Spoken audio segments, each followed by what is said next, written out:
Welcome back to the Celtics Nation Rise Podcast, episode 95. I'm your host, Griffin Aldrich. Alongside me, we got my two great co-hosts, Carl McDonald and Daniel Miguel. I gotta say, we're going by fast. Episode 95 now. The road to 100 continues to wait. But guys, I gotta say, how about them Celtics? They've been playing great. We're 2 games into our series predictions from last week, and this will be posted after the Hornets game. So, Carl, next time we're on, we're gonna have an experience to talk about being at the game, because Carl and I, if you guys didn't know, are going to the Charlotte Hornets game tomorrow. Yes, we're filming this on a Monday, but I get to meet Carl at IRL. This is gonna be sick. And we're gonna get a good vlog going for you guys. So don't worry. But also, in addition to that, though, the Celtics have been playing out of their mind.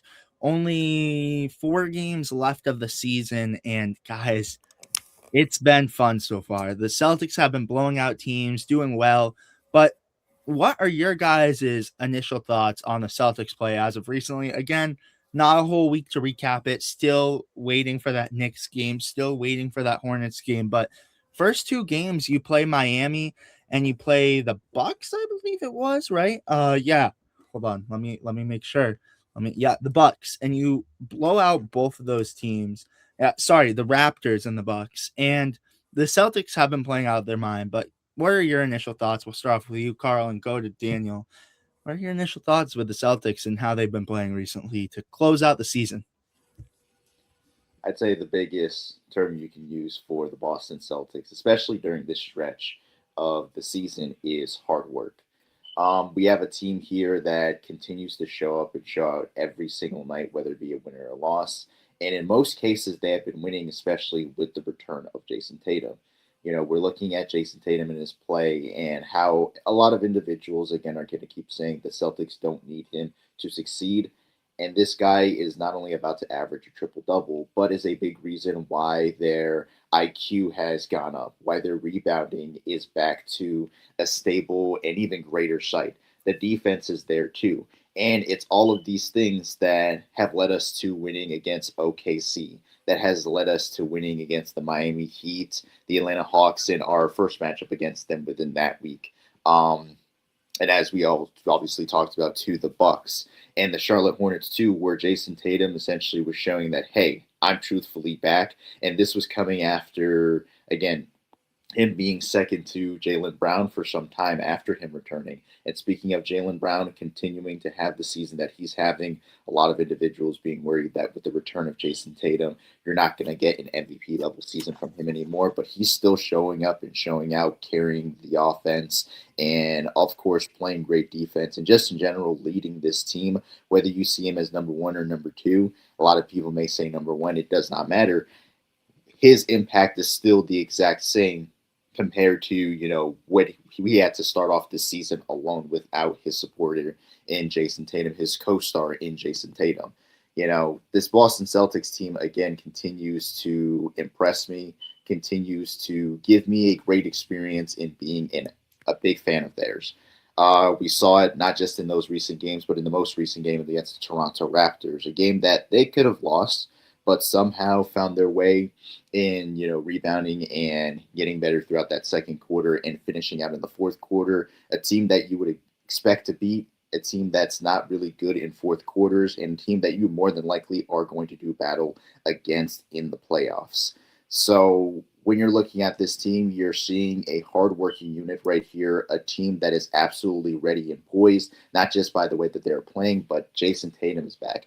Vucevic is coming back, and not even coming back. He is back, and he's furthering himself as a player and part of this team as well too, an important piece of this team. And it's just great that we literally went from, again, thinking that this was going to be a long season after our first loss this season to now we could win an NBA championship. We are the favorites, the very least, to get out of the Eastern Conference. And again, it's just great to see that that's happening while also nobody's on the injury report anymore. That's the biggest thing for us right now.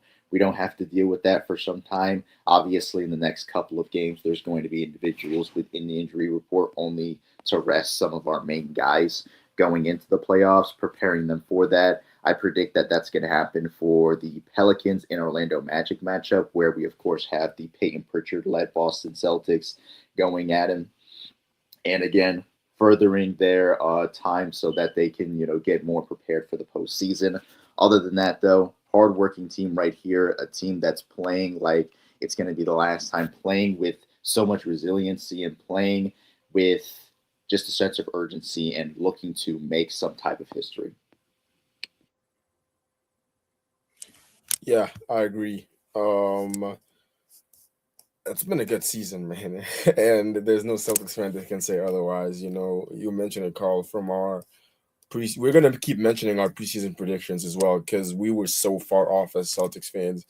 And our prediction of what was gonna happen this season, we threw the word developmental around a lot in those preseason / summer league podcasts and conversations, and boy were we wrong, and we have Joe Mozilla to thank for that.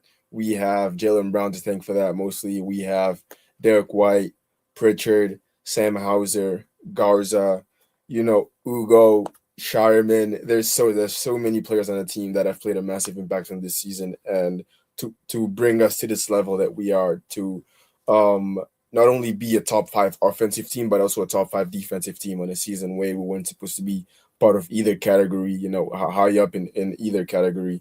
It's also amazing to know that we're going to finish the season as, hopefully finish the season as the team with the least amount of turnovers. That's just the icing on the cake. And it's really like such a, I'm forgetting the word.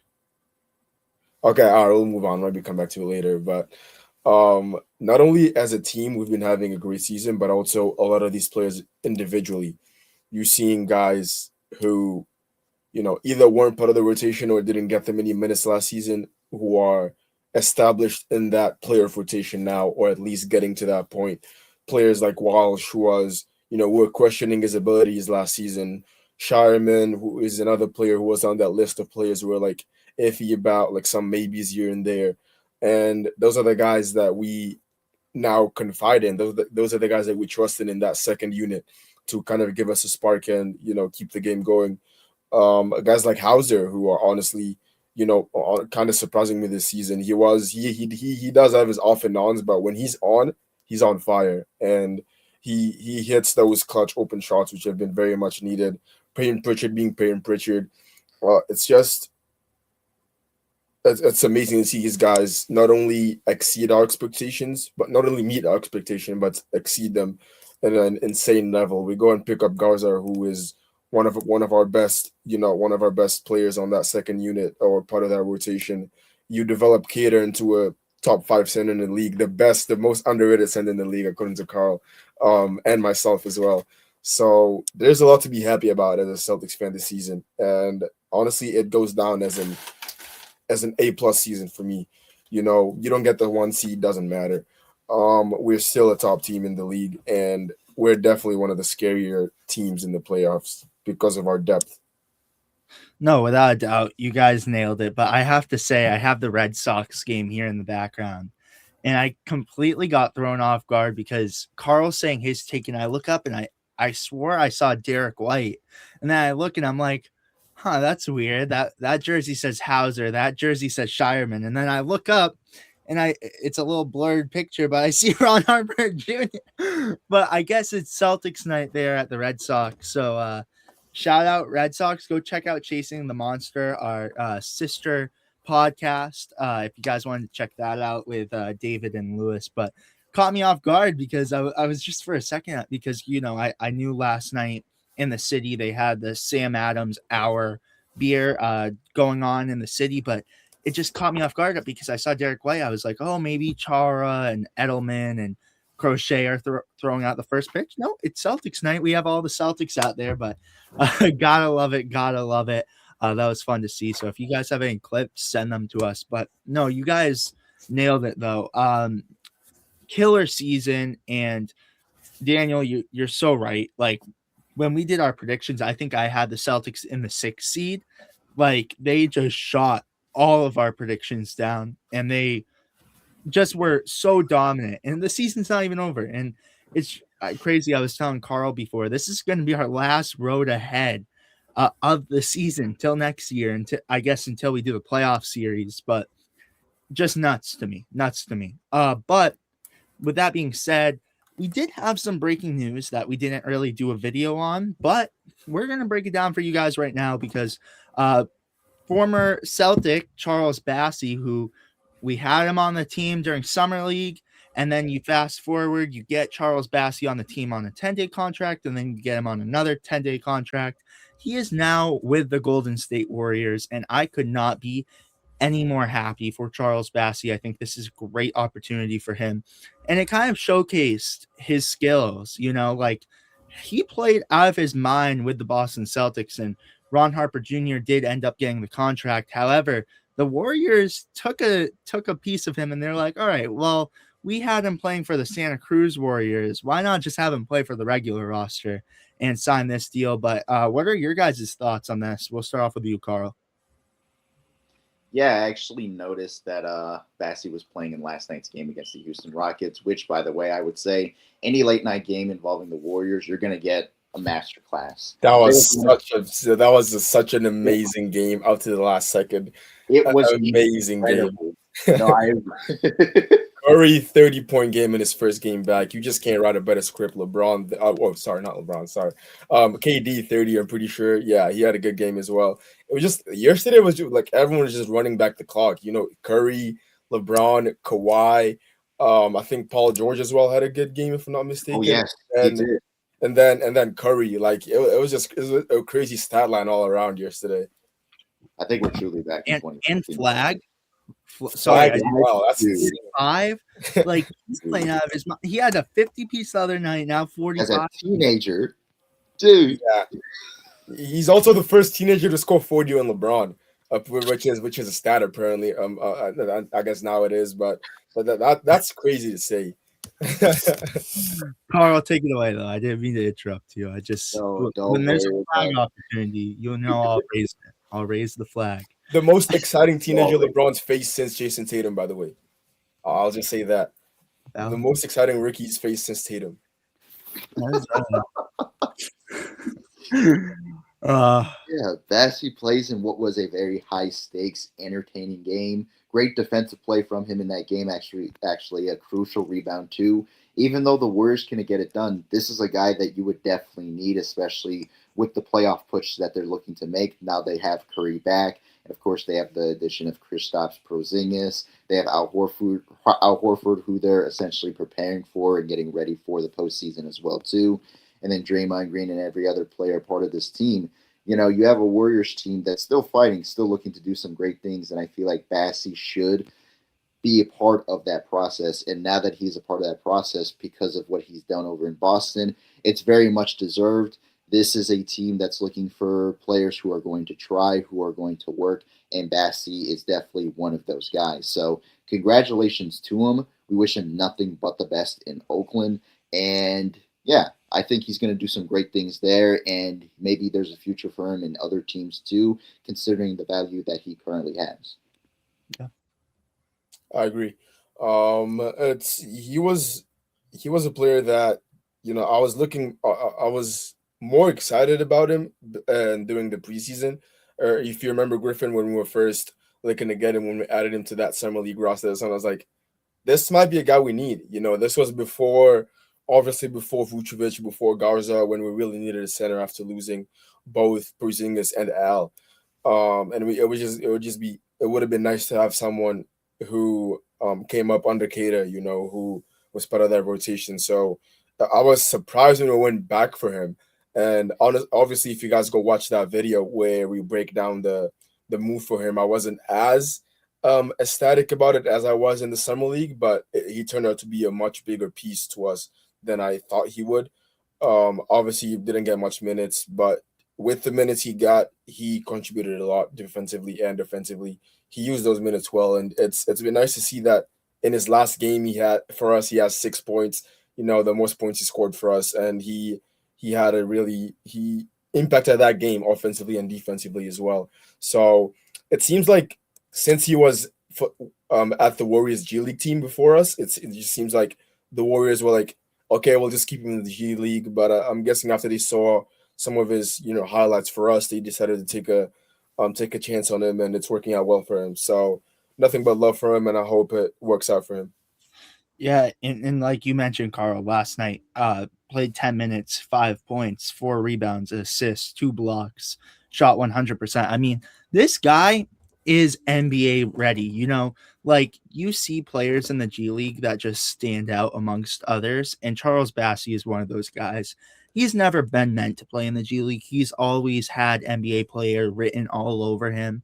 You could just see how he plays in the G League and how he played with just limited time with the Boston Celtics. I mean, in a world where you don't have a Ron Harper Jr. on this team, Charles Bassey gets a roster spot because, I mean, he proved it. You had a 10-day in Delano Banton who they didn't really give him an opportunity, but when he did have an opportunity, didn't really do much, but it was in such limited time. But with Charles Bassey, even when he had a little bit of time, he was still trying to put his fingerprints in the game and it just naturally came to him. So he is naturally an NBA player. And again, you guys mentioned it. Wish nothing but best for him. But I'm happy Ron got the contract because again, the connection we've had with Ron all year. We are big Ron Harper Jr. fans here. But again, I loved Bassey. I thought he was phenomenal in Summer League, and it kind of hurt me when we didn't sign him to the main roster. I will admit. So it was fun to see him back again, But do you guys have any other thoughts before we move on?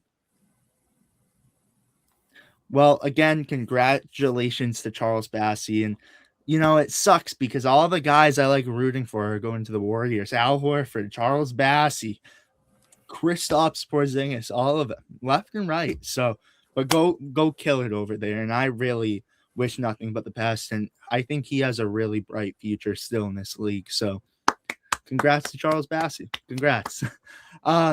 Next up, though, the Jays. We had a comment yesterday, which we could have went on about hours for, about how in 2022 and previous years the Jays were just not ready. And I think the Jays have developed into such a duo where next year even they're just such in their primes. And this shows 26, 27, that's your prime. And the Jays have hit their prime. They've hit their peak, and it's crazy saying that right after Jason Tatum just came off an injury. But do you guys potentially see this team winning? I think we'll get into the championship later, but what do you guys have to say on the Jays in this situation? Because I mean, the small sample size we've seen, I mean, Jason Tatum won Player of the Week last week. Now this week, Jaylen Brown wins Player of the Week. Are you kidding me? They're going back and forth. This is the best duo I think we've maybe ever seen. I know that sounds crazy, but what are your guys' thoughts? Yeah, when you're looking at this version of the Jays, obviously we've always seen, the greatness. We've always seen them having great performances separately and especially together. But now I feel like they're at their absolute best or just starting to really get at their absolute best, not just individually, but now together. This Achilles injury, weirdly enough, was a blessing in disguise, whether we see that or not. Definitely the worst thing that could have happened to Jason Tatum, physically, mentally, and even spiritually. And of course, us Boston Celtics fans having to see him suffer and his family and anybody else who was deeply affected and impacted by what had happened to him. But one thing that has been racing through his mind is that, hey, I don't want to be a guy defined by this injury taking me out for good as a player. I want this to essentially be where I set an example, where I can come back from this. I can become the absolute best, and I can have support from some of the guys such as Jaylen Brown. And Jaylen Brown is also put in this predicament too, where he was never really given an opportunity to leave this team, even with the fact that he got there a season prior to Jason and won a Finals MVP before him too. And there was that expectation of, even though there could be a case where the Boston Celtics find themselves in the playoffs, but as the sixth seed or as a playing team, can Jaylen Brown really lead the team? There are questions about that. This guy is averaging almost 30 points this season, is having himself a Scottie Pippen, I would say even a better Scottie Pippen season after Michael Jordan had left.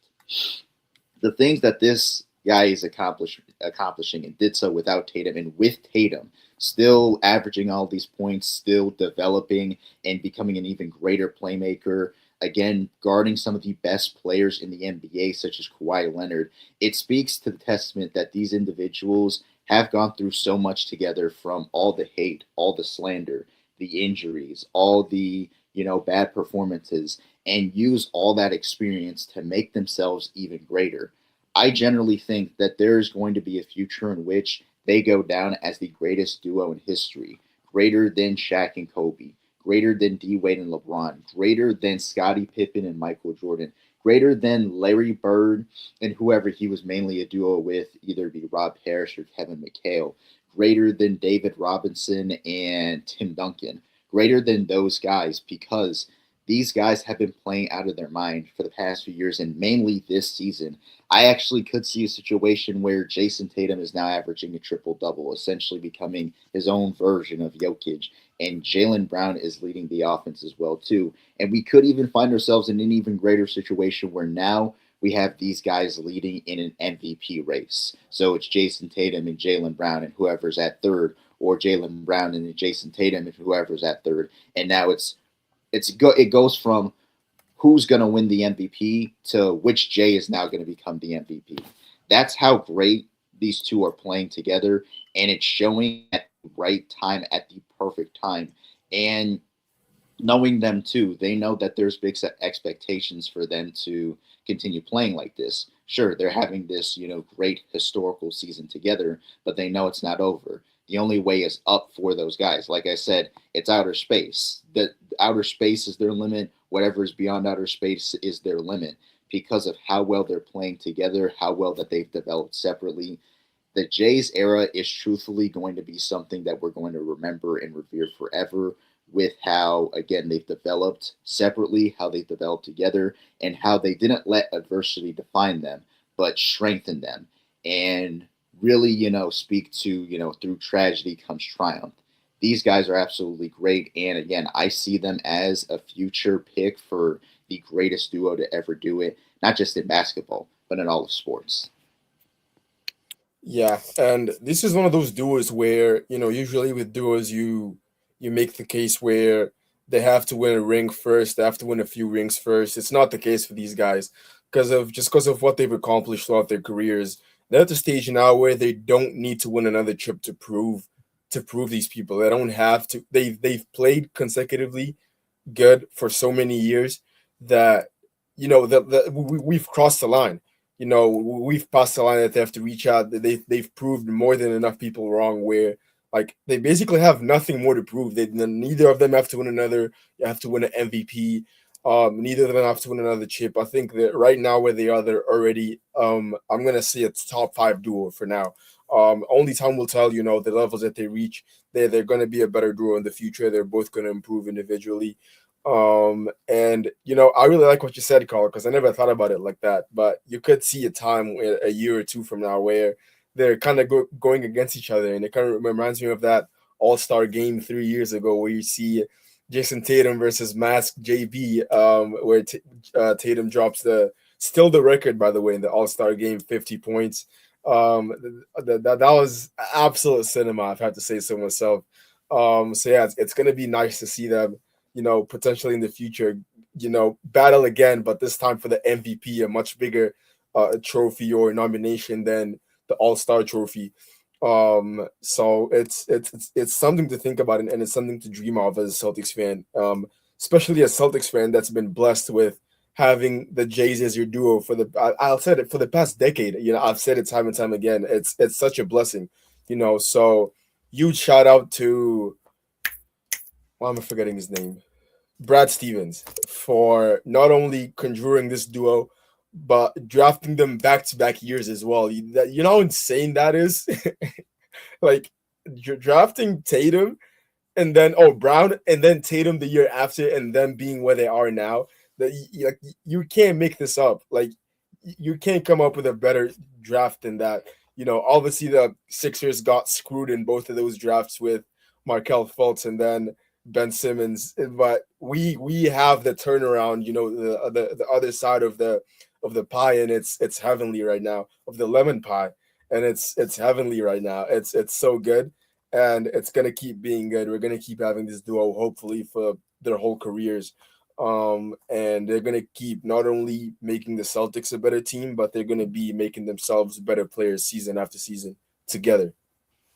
Absolutely. Another thing too is thank Danny Ainge. If he doesn't send out Kevin Garnett and Paul Pierce and Jason Terry to the Nets, we don't get those picks. We do not get those guys at all. Facts. Yeah, you have to thank him. I mean, that's why, geez, right after we post this podcast, we have a clip that Andrew asked Tanji about Danny Ainge. So we'll have to be posting that one next. But no, 100%. You look at the founders and like the founding fathers, I feel like who really built this team. You start off with Red Auerbach and you just go up the list, and you look at Danny Ainge, who drafted the Jays, and then you look at Brad Stevens, what he's doing now. It's just like insane. And I can't wait to see what they develop into. I'm so excited. I think they're at their peaks. They're going to be at their peaks, but I'm loving it. I'm loving it. But next up, Giannis on Missoula. I just added this in there because I forgot that this came out earlier. But are both of you guys aware of what happened with Giannis on Missoula? So basically, he just said, Giannis says he loves the culture that Joe Missoula creates. Everything about my decision is based on winning. Look at Joe Missoula. That's what he said. He had so many opportunities this season to make excuses, but he never did. He realized what he had in his players. That's what Giannis said about Missoula. So, you guys have anything else on that? You guys feel like, oh, Giannis could be wanting to come to Boston or something like that? I mean, Giannis would have to take a massive pay cut next year to even be part, and he would have to be traded. And I don't think we're trading anything for Giannis, but it looks like he really values Missoula and his mindset. Do you guys have anything on this? A little quick segment, really quick. Yeah, I did see something like that.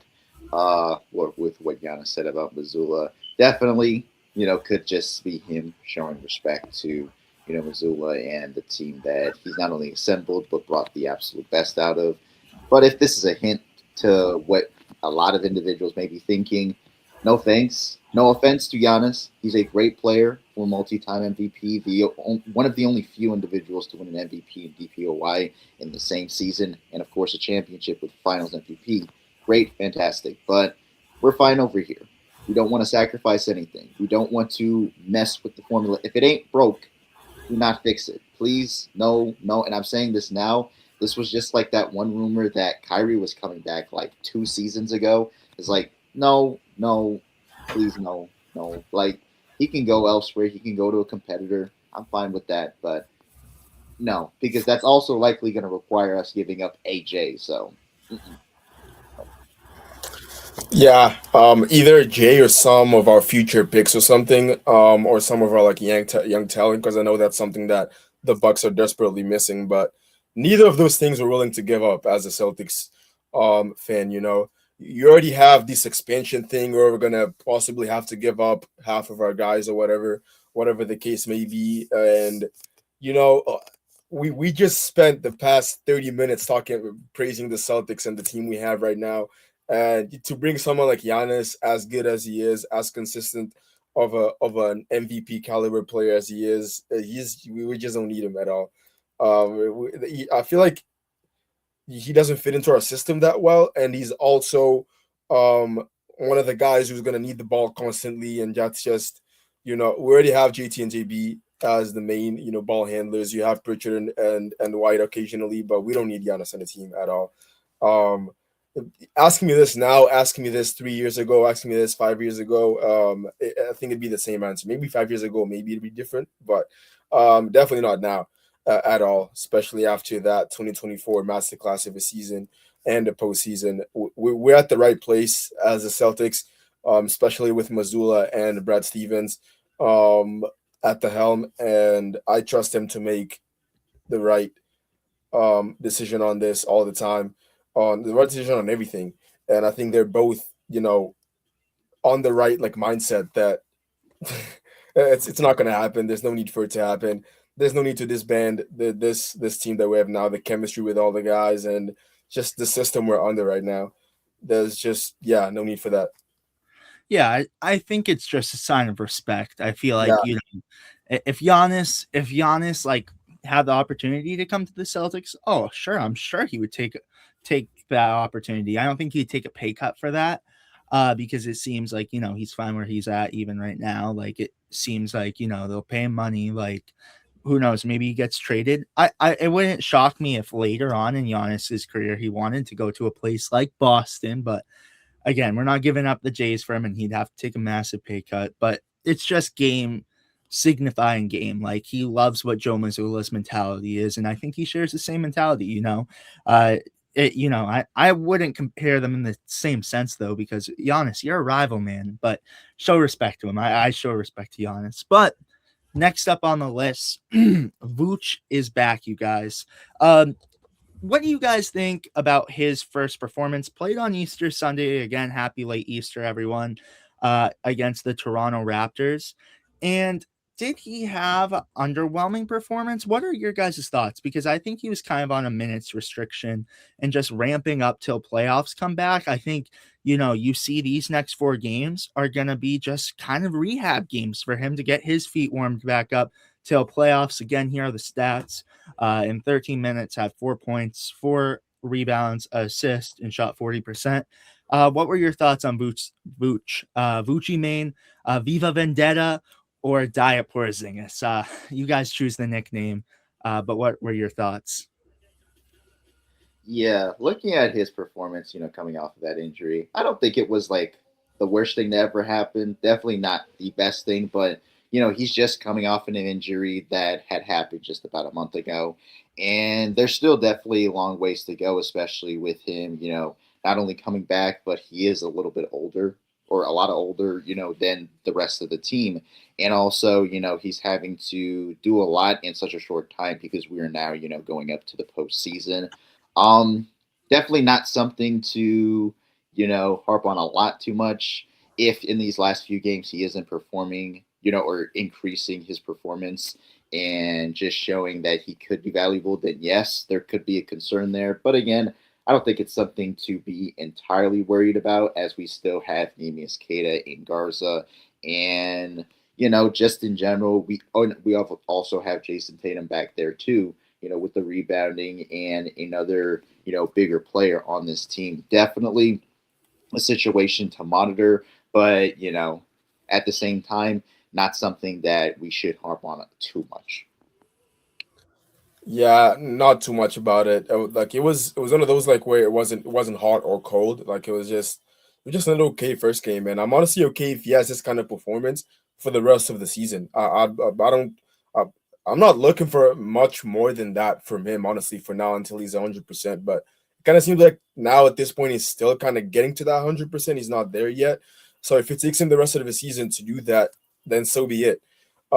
Even if he has a few bad games in there, you're not going to be like Jason Tatum coming back and immediately having an impact on the team like he did. Um, it's not something you look for from you know a guy like Vucevic, not only because of his age, but also because he's not one of the main. Like you brought him in for strength and rotation on that center position, but he's not in to be like one of our top 5 players on the team, or like he's not brought in to be our main scorer, our third in scoring. Like he's just there to do the job that he knows he has to do, and as long as he does that in the playoffs, I think he's going to be ready by playoff time if he has this kind of performances and this these consistent performances for the rest of the season. So not at all something to worry about, or keep an eye on. Yes, but not worry about. Definitely not until I think I start worrying once we're like maybe halfway into the playoffs and he's still not doing much. I think that's when I start raising an eyebrow or something. But for now, let's just get him back to 100%, getting back to where he needs to be in order to get those minutes back on the court and keep being valuable to the team. Yeah, I think it'll come. I think again, only played 14 minutes, really gave a lot of those minutes to Nemias Queta. I think his time will come, and I think Carl and I are excited to see him play tomorrow at the Garden live. But I think he'll ramp up, and even if say for minimum he gives you 10, 15 points, that's just an extra plus because you saw, this team is still doing great without him, and then you just insert him back into the lineup, and it's like, wow, this team, like you thought this team was scary the other night when we faced the Bucks and the Heat and we blew those teams out. Now you're adding Vucevic, who could easily give you 10 to 15, even 20 points on a given night. I think this is scary, and I love this. But here's the next question about Vucevic, because Vucevic being back kind of means Garza gets the boot a little bit, or does it? What are your guys' thoughts on this? And you see Luka Garza getting a DMP last night, and he's been playing phenomenal. I thought Luka Garza has been playing phenomenal.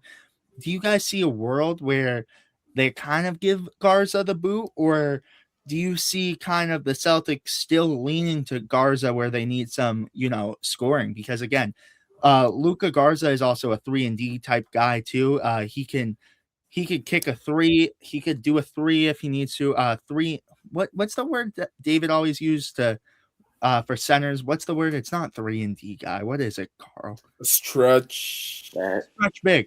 Stretch big. Yeah. Stretch big. Yeah, it can stretch the floor and give you a three. Like I think if you need a three to boost you up in the game, I think Garza could give you that. So I don't see him being out of the rotation at all. I think you'll still see some Garza minutes. But again, good night to get Vooch some reps, and you gave Queta a lot of minutes. I don't think that's the end of Garza, though. What do you guys think, though? No, absolutely. I still feel like Garza in this situation as well is still very much important because of the 3 pointers that he's making. Also, defensively, he's great for us too. And rebounding, we're really going to need him for that as well. Especially with Vucevic, still trying to get 100% and really, again, acclimate himself back into this, Celtics system. And not just, getting back and playing at his best with the team, but now with the addition of Jason Tatum returning as well. So definitely, in this situation, Garza is still very much important. Again, we need as many bodies and as all hands on deck as much as possible, and to ensure that our chances of going far into the postseason is by utilizing the bench and just in general the entire team that we have. The depth is a big reason why we're successful during this season, and it's got to show when we're still using a guy like Garza and also Vooch when we continue to, make these great runs. Yeah. Honestly, yeah, Garcia is still obviously influential to this team, and I think maybe the only reason why he didn't get any minutes, I think it was just because Vucic's first game back. So I'm guessing Missoula is just trying to like center those minutes towards either Cato or Vucic, but I think it's nothing to be worried about. I think for the Hornets game, you'll definitely see Garza. In my opinion, I'm confident about seeing Garza on the floor. Maybe you give all three of those guys a few minutes here and there. Vuce getting the least of those because he's in minutes restriction. But I don't see anything to it. I think it's just Vuce's first game back, nothing to be worried about. But yeah, I'm glad that we have someone like Luke Garza on the team and like someone like Vucevic because I think they both offer different things for the team and things that we both need. Same as Skata. Yeah, I look at it. I think Garza, I think he's still going to get opportunities. You even saw it with Vucevic every time, even, I think that one Raptors game saved him a while back, where you were like, all right, if Garza doesn't perform, he could be on the edge of existence, but he performed and he did well. So I don't think this cancels that out. But next up for you guys, another who do you choose? Ugo or Walsh? Because Walsh has been performing well. And you have to say, last night had a very, very productive game, I thought, against the Raptors. I mean to say, like, last afternoon. In 13 minutes, had 4 points and a steal and shot 50%, threw down a good dunk. But Ugo didn't play a lot last night, only played a minute, and it looks like they've been going to Walsh recently. I think when it comes to a playoff position, I would trust Walsh more because he's just more experienced. But I'm not opposed to Ugo too, because what he's been able to do and the energy he brings and just the defensive presence. But what do you guys think? Who would you go with? And do you go with both in a playoff position, or do you only see one or none of them? What do you guys think? Honestly, for me personally, I would go both. Personally, just slightly going over to Hugo. Feel like they've utilized him a bit more. Really went ahead and developed him into a guy who can actually, shoot threes. Prior to picking him up, that was the main concern. Oh, how is he offensively? Yeah, he's great on the defensive end, and yeah, he can bring a lot of chaos and be almost a TJ McConnell type player for us. And he could still be like that for the postseason. I could see a situation where he's bothering LaMelo Ball or bothering Jalen Brunson or Carl Anthony Towns, once we get into that portion of the season. So definitely that's somebody that I feel like we should have in our back pocket, in a sense, a wild card to further our chances in winning and furthering ourselves in the season. Having said that, though, Walsh kind of provides that same, value where he's great offensively, great on the defensive end. In a weird way, he's basically Hugo Gonzalez, but more experienced on the NBA level and longer too, playing a different position.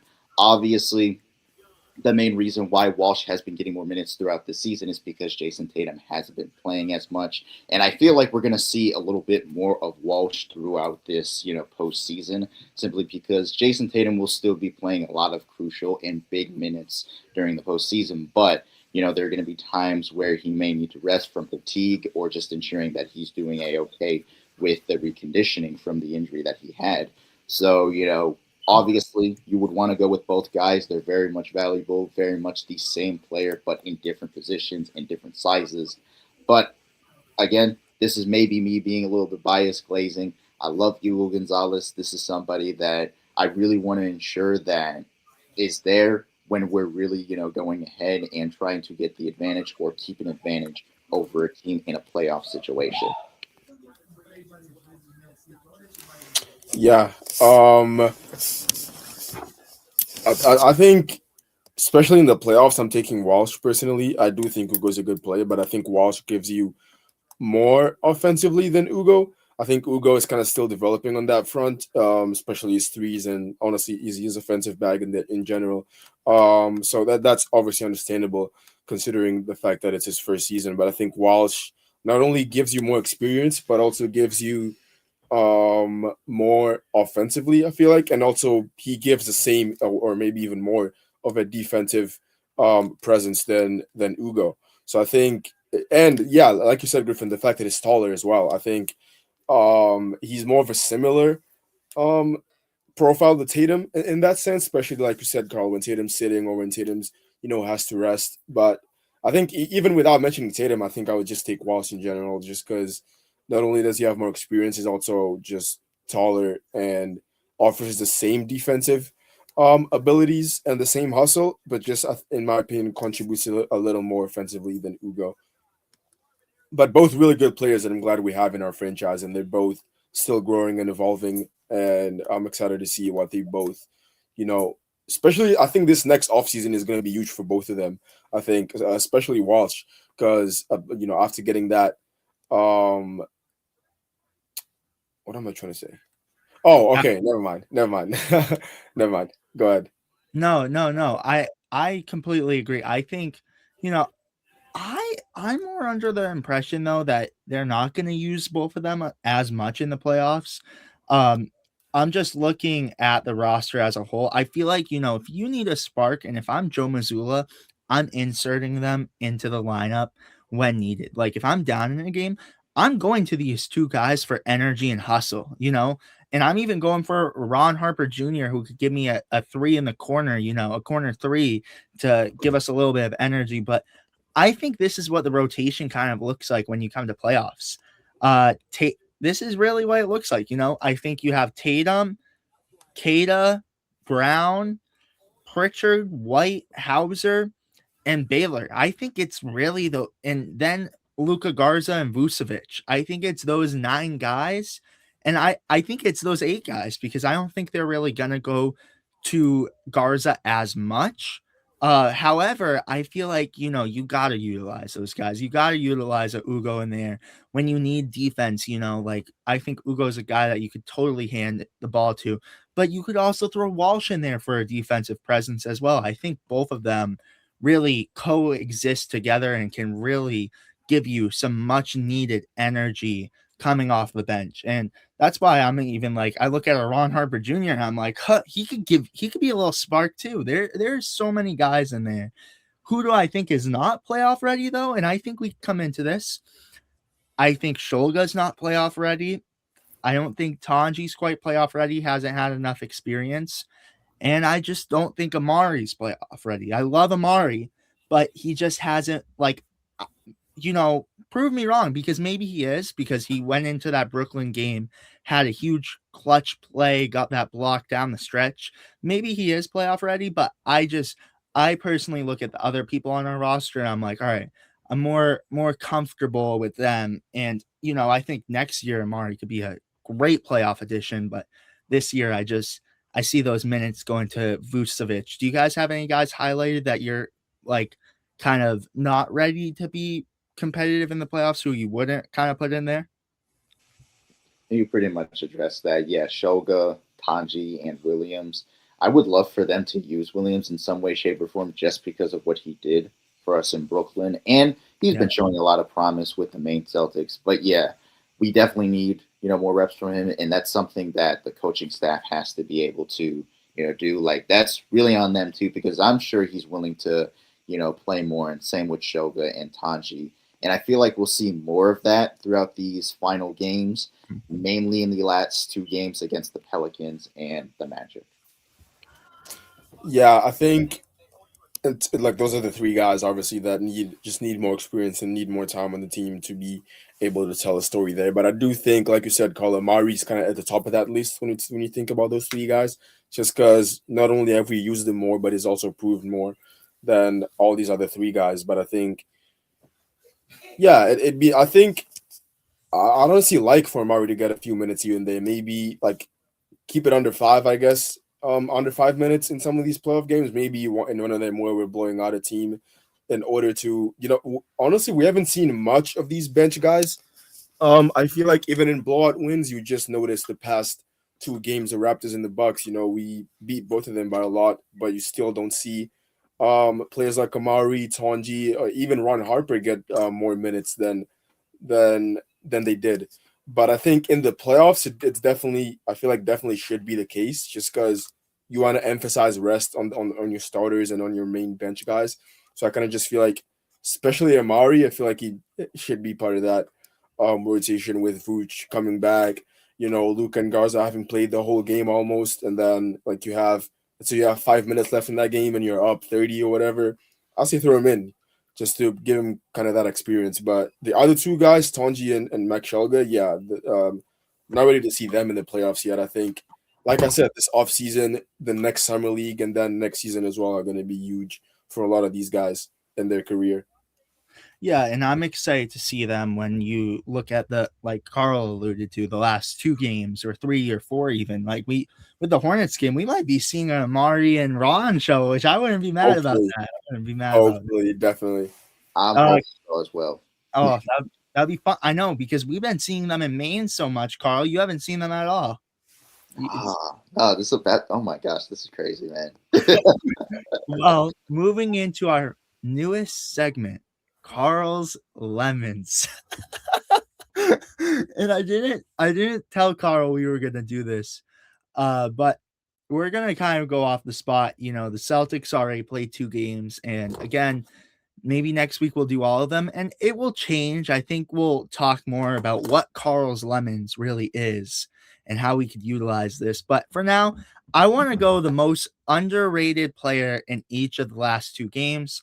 The Milwaukee Bucks one, and then you look at the Toronto Raptors one, Carl. So if you have a minute, do you want to go look through and say, who do you think was your most underrated player of the game? And while you're looking, I want to give mine first. I mean, this is Carl's segment, but I have to say one that I want to give you an idea on. Charles Bassey might be a type of guy in there. Played 6 minutes, 6 points. Maybe we give him some courtesy before he's really shipped off to the Warriors. You have any ideas, Daniel? Any ideas that you want to give Carl a hint towards? But it doesn't count until Carl gives it to the player.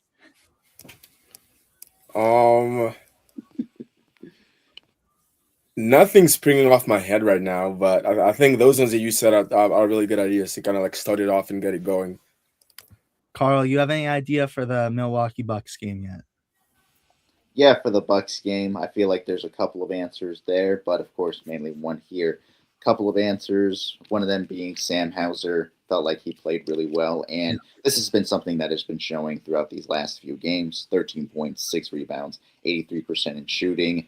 Very important there, and it's very great that we've kept him, and he's almost coming back to his old self, being that, knockdown three-ball shooter and also great on the defensive end too. But definitely Bassey deserves his flowers. Going to give him the lemons this time around just because of, what he did. And I was really hoping that we would, be able to sign him. And if not, in the near future with what he did for us on the Bucks game, fourth quarter, 6 points, 1 rebound, 100% in shooting. Definitely was showing, flashes of the type of star that he can become within the NBA. And again, he's very deserving of a main roster spot, and that shows now that he's playing with the Golden State Warriors. And I feel like he can potentially get them in a position where they're actually competing in the playoffs as they do battle with whoever they're going to do battle with within the play-in tournament. Well said, Carl. And I have to say, and then we'll have the Raptors one, but I don't know if this will be more so a recap thing, or maybe this could be a podcast little special, I don't know. We'll have to figure it out. So, but we're doing it on this episode. But do you have one for the Raptors now? Do you have a Carl's Lemons for the Raptors? Where are you giving the lemons to? Gonna give it to Derek White this time around. Almost triple-double here. 10 points, 6 rebounds, 6 assists, a steal, 57% in shooting. Yet another individual that didn't start off too hot this season, but is slowly showing that, hey, he's still very much important for this team, and he's going to be a big reason why this team continues to succeed. And it shows within this performance against the Raptors. This is the best defensive guard in the NBA right now, and a lot of people are not even giving him credit for that at this time. I feel like there could be a situation where in the future he wins a Defensive Player of the Year award. Say that as bias, say that as me just loving the game, but that's the type of player Derek White is. I think he's very much capable of winning an award like that and hopefully getting an all-star nod in the future too. Really hoping that he gets that by next year or the year after. At some point, it's got to be soon because Derek White is, how I say on my TikTok, the greatest bald man to ever exist ever. I love it. Even better than Jordan. I've been saying. They're like, you're crazy. Okay, I'm crazy. Whatever. Oh, God, love it. But there's Carl's Lemons for you guys. Gotta love that segment. Newest segment of the CNR podcast. Gotta love it. Gotta clap it up for Carl. But wow, the last road ahead of the season till playoffs. I can't get over this. The next time we do the road ahead, you're gonna have a team boom for playoff predictions. But we have the New Orleans Pelicans and the Orlando Magic. What do you guys predict the Celtics going? Again, we have 2 games coming up. Go check out episode 94 for those predictions, but 2 games left of the season. What do you guys have the Celtics being? Again, going to be different. Maybe you see the lineups change up a little bit, but what do you have the Celtics being after these 2 games? Yeah, looking at these games, I feel like with the Hornets and Knicks matchup that they will have prior to these games, we'll still run with the regular lineup of Jason Tatum, Jaylen Brown, Derek White, Keita and Sam Hauser. But I feel like the Knicks game is going to be the last time we see those starters playing as the starters until, of course, we get into the postseason. And this is where we'll start off with the Peyton Pritchard-led Boston Celtics. Likely going to be Peyton Pritchard, maybe Hugo Gonzalez or Baylor Shireman, a Luka Garza getting some opportunities or a chance to prove themselves. And Amari Williams, I could see actually playing this game as well, too. And anybody else, important to the bench, maybe even Vucevic too, so that he can really, like you said, Griffin, get his feet under him and really get acclimated within the system once more. Going into this, I feel like they can beat both of these teams, but something tells me that they'll lose one of these games. Maybe. You know what? I think they go over the Orlando Magic, but not the Pelicans, just because I feel like the Pelicans now have a better team. If DeJounte Murray is playing, if Zion Williamson is playing, if Sadiq Bey, who I believe is another underrated player in the league. He just had 30 yesterday, I'm pretty sure. I'm sorry? He just had 30 yesterday or 30 the day before? And this is Bey, right? Yesterday. Yeah, Sadiq Bey, yeah. There you go. Yesterday, yeah, 32 points. Exactly. This is what I'm saying too. I feel like those guys are going to be competitive too, even though they're not, in the playoffs or contending for a spot at all. They're still going to show, some type of heart, some type of grit. Maybe they even play Jordan Poole here, and that's a big reason why we end up losing this matchup. But for the Orlando Magic, kind of depends there too. They could start their starters like they did last year with Paolo Banchero, Franz Wagner, and Bane, who of course they didn't have last year but have this year. I feel like we could potentially beat them, even though a big reason why they win nowadays is that they're dirty. Just gonna say that. But yeah, I feel like we go 1-1 in this situation. I'm not sure, honestly. Hold on. Do you want me to go first, Daniel? Yeah. Can you go first?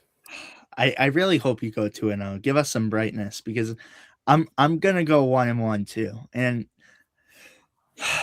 dang it, I'm going 2-0. I can't, guys. Like, I think if you lose one, you lose to Orlando. Like it kind of just looks like a trap game for me. Like last game of the season, gonna have the starters off. Hospital Celtics. I think you're gonna get a lot of minutes from Harper and everyone, but again, Carl, I think you're right. I think, you know what? I'm going 1-1. I really do think you lose that Magic game. But I really hope we see a world that Daniel goes 2-0 because it really wouldn't shock me if the Celtics did go 2-0 because I believe they're both Celtics are 10 times better than both of these teams. And, who knows? Maybe we even see Tatum play these games. Like maybe he gets some extra minutes. He's played a less season, so I could see them going 2-0 as well. But again, some talented teams. I think they do lose to the Magic, though. Who do you got, though, Daniel? Do you got some light for us? What do you got? I was so close to going 2-0. I was so close, but I started analyzing.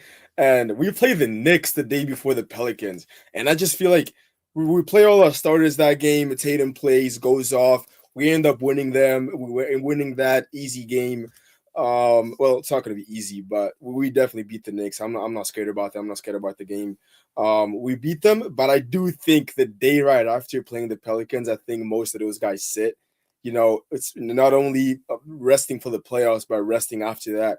After that game against the Knicks, it's going to suck if it goes to overtime too, which I wouldn't be surprised if that happens. But yeah, I think that Pelicans game right after is going to be exciting because, like you said, Carl, these guys don't need to rest any of the players. You're not in playoffs, so I feel like they're just gonna go all out. They have no reason to rest their guys. So you could see Yves Misi and maybe even Quinn and Sadiq Bey having good games. If I see Jordan Poole in that game, it's just gonna bring me back to that 2022 heartbreaking season, man. Heartbreaking postseason. That guy cooked us, but not only him, but like those three guys. I'm not going to mention their names, but yeah, it's going to be tough against that Pelicans one. And then I think we've beat the Magic. Honestly, it might be Hospital Celtics, but I think our guys are good enough to put up a fight against the Magic, even the healthy Magic. It might be close, but I think we definitely win that with big games from maybe Amari, Garza, potentially Ron Harper, or maybe even Tanji. So yeah, I do think those guys could be enough to, you know, give them a little bit of an upset. And I also think because they're also going to be in the playoffs, maybe potentially they might be also resting some of their guys. Um, Depends. So it could be a hospital versus hospital team. Probably not going to happen, but I think I do see us beating the Magic and then probably losing against the Pelicans on the second night of that back to back. Well, let's hope, you look forward. Let's hope it's 2-0. I hope we are so wrong with this, but can't wait to it, you guys. And I can't believe our next episode, we're going to be talking Celtics playoffs. But with that being said, you guys, thank you so much for watching. Make sure to like and subscribe and turn on post notifications to be notified every time we upload. We will see you guys with the next one. Peace, you guys. Peace. Later.